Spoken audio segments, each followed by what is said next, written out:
E aí pessoal, aqui é o Diego e hoje a gente vai ver aqui o que rolou no processo de criação desse sanduba loucão aqui. A ideia era fazer um trio lixão, emergindo das profundezas de seja lá onde quer que saiam coisas desse tipo aí. Bom, pois bem, esse aqui é o primeiro deles e eu fiquei de fazer mais tarde o copo e as batatas, igualmente malditas também. Eu comecei aqui fazendo um esboço bem geralzão, só para eu poder me orientar mais ou menos, e já comecei a jogar as cores e separar o que é o que por essas manchas de cor. Nesse trabalho aqui eu optei por fazer colorido já desde o início, diferente de vários outros trampos que eu começo fazendo escala de cinza e adiciono a cor mais pra frente. Esse aqui não, resolvi já fazer colorido. O motivo é que como eu previa uma ilustra mais colorida mesmo, com cores mais fortes e um esquema mais saturado do que a paleta que eu costumo trabalhar, eu optei por já colocar as cores. Quando você começa com um desenho em escala de cinza, quando você adiciona a cor, é mais complicado para chegar nessas cores mais vivas. Normalmente depois que você adiciona a cor ao preto, as cores não ficam tão vivas assim. Costuma ficar um pouco mais morto de cor. O que eu acho que fica bem legal na maioria das coisas que eu faço. Eu não costumo fazer muitas coisas coloridas demais, nem muito saturadas. Eu costumo gostar mais quando as cores estão mais tímidas mesmo. Então aí eu comecei a definir aqui onde ficaria o hambúrguer, o tomate e a coisa toda de um jeito que desse pra ele ficar com uma expressão, aproveitando as paradas que compõem o sanduíche. Resolvi fazer um buraco no bacon para servir de olhinho e a boca ficou ali entre o hambúrguer e o tomate. Os demais elementos eu fui vendo ali com o tempo como poderia ficar legais e tal. Rola ali um ketchup assassinado e ensanguentado também. O legal aqui é que dá pra pensar várias coisas, né, que poderiam ficar legais usando esse universo de comida maluca. Daria pra viajar em várias coisas e adicionando os elementos aí na composição. Eu peguei aqui várias referências e coloquei aqui do lado, como vocês podem ver. E como sempre, essas referências ajudaram bastante na hora de renderizar essa coiserada aqui do recheio do burger. Só pra lembrar que aqui eu começo jogando essas massas e vou acertando primeiro os volumes para depois lá pro final começar a jogar os detalhes e a iluminação final. Eu falo isso todo vídeo, mas vou continuar falando toda vez de qualquer jeito.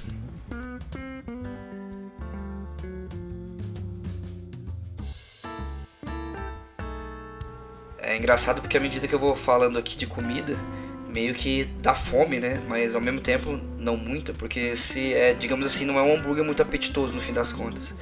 O objetivo é que ele ficasse meio nojentão mesmo, o real podrão mesmo. E pra isso rola de abusar de vários elementos, tipo ketchup, mostarda, tudo meio avacalhado aqui pra ajudar a dar o toque de lixo no visu dele.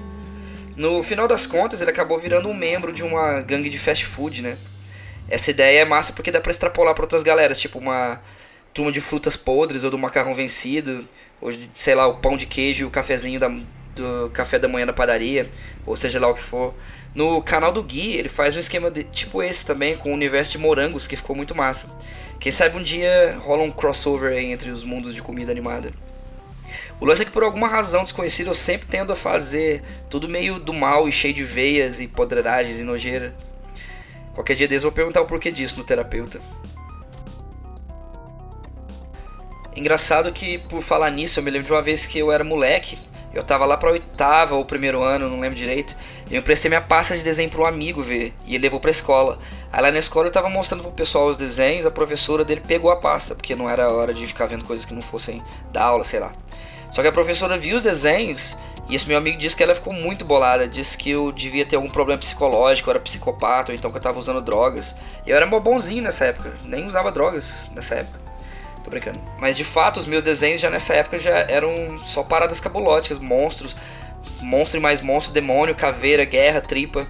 Não mudou muita coisa desde então. Na verdade, eu aprendi a desenhar mulher de lá pra cá, coisa que antigamente quando eu tentava também virava um monstro, que nem como todo o resto dos desenhos que eu fazia. Ou então ficava parecido com os caras musculosos que eu também curtia fazer, com anatomia freestyle. Eu sempre curti desenhar coisas mais do mal, desde que eu era moleque eu sempre desenhava monstros, guerreiros, ficava fascinado com filme de monstro e cara fortão e tal. Os filmes que eu mais gostava de ver eram os filmes do Schwarzenegger, do Stallone. Engraçado que antigamente passava de tudo na sessão da tarde, né? Se tivesse um brucutu matando geral na guerra, tava tudo certo. O Daniel San lá se matando na porrada antes da malhação, tava tudo certo também.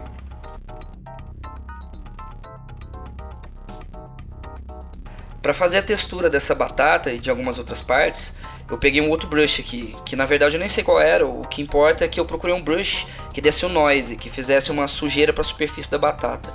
Muitos brushes podem fazer isso, o esquema é ir testando alguns e vendo se dá ou não a cara do que você está querendo. O segredo é meio que pela cara do brush na hora que você estiver procurando por um na lista dos brushes. Eu sempre mudo ali nas opções dos brushes no cantinho direito para a opção que permite ver o traçado do pincel. Isso me permite ver como o brush vai ser quando eu traçar ele na caneta. Então normalmente quando eu quero dar uma textura, eu já vejo ali como esse traço vai ser. E nesse caso aqui da batata, como eu queria dar esse noise, essa superfície meio irregular e tal, eu fui olhando os brushes que eu já tinha e procurando algum que me desse essa sujeira quando ele fosse traçado. Que não tivesse o traçado muito definido também, para o traço não ficar marcado. Escolhi um que fosse aplicado meio que de um jeito aleatório, nos limites do traço, nas bordinhas.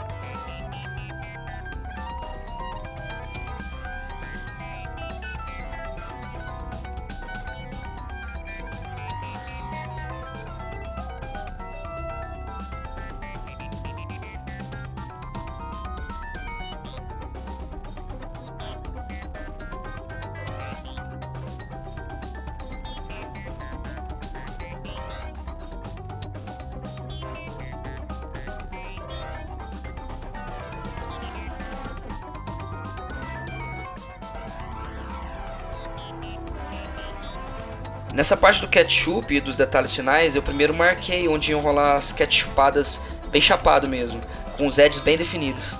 E depois eu vim dando a iluminação, jogando a luz na parte de dentro. Aqui rolaram umas etapas interessantes. Teve essa que eu acabei de falar, de chapar o traço. Tem a sombrinha que esse traço projeta no pão, que apesar do ketchup estar praticamente colado no pão, rola essa sombrinha que é super importante para dar a cara de que o ketchup está de fato interagindo com o pão. Essa sombrinha é chamada sombra de oclusão. Ela faz uma diferença enorme quando você começa a perceber e usar nos seus desenhos. É uma sombra que não depende muito da fonte de luz. Ela está sempre ali onde rola um contato bem próximo entre dois objetos. Tipo quando você coloca o dedo na mesa, independente da luz que está batendo, vai fazer uma sombrinha marcada entre o seu dedo e a mesa. Ok, depois disso eu fui adicionando os brilhos para dar cara de melado no ketchup. E por fim eu dei uma borrada em algumas partes. Porque afinal de contas o ketchup é meio líquido e em certas partes ele meio que sai borrocando por onde ele encosta ali. Aqui pro final vem a parte mais legal, que é a hora de colocar os últimos detalhes e brilhos. Bom, os brilhos fazem parte dos últimos detalhes, então ficou meio estranho isso que eu falei, mas enfim. Quando você começa a jogar os brilhos é que a coisa começa a ficar legal. É onde a cara de coisa gordurosa começa a aparecer. E esse é o que mais tem num X-podrão, né? Brilhos principalmente ali no hambúrguer, no bacon, que é onde tem mais esse aspecto gorduroso. Como eu sempre falo, o segredo aqui é jogar o brilho, meio que de qualquer jeito, com o brush e tal, e depois vir apagando as bordas, as extremidades, para deixar só o tanto de informação que você quer. Para isso, às vezes eu uso algum brush que me dá essa textura, mais ou menos como eu estava falando sobre a batata. E às vezes eu vou fazer na mão mesmo, pontinho por pontinho, para deixar exatamente como eu queria, como foi o caso aqui com o hambúrguer e o bacon. E ficou assim, moçada, X-podrão da gangue dos Evil Burger. Mais pra frente talvez eu faça o refri e as batatas pra completar o trio, pra fazer uma composição mais interessante, né? Porque aí ficou parecendo um retrato do X-podrão, sem muita dinâmica, sem muita interessância no sentido da composição. E esse foi o vídeo de hoje. Se curtiu, deixa um like aí. Não esquece de se inscrever no canal e até o próximo.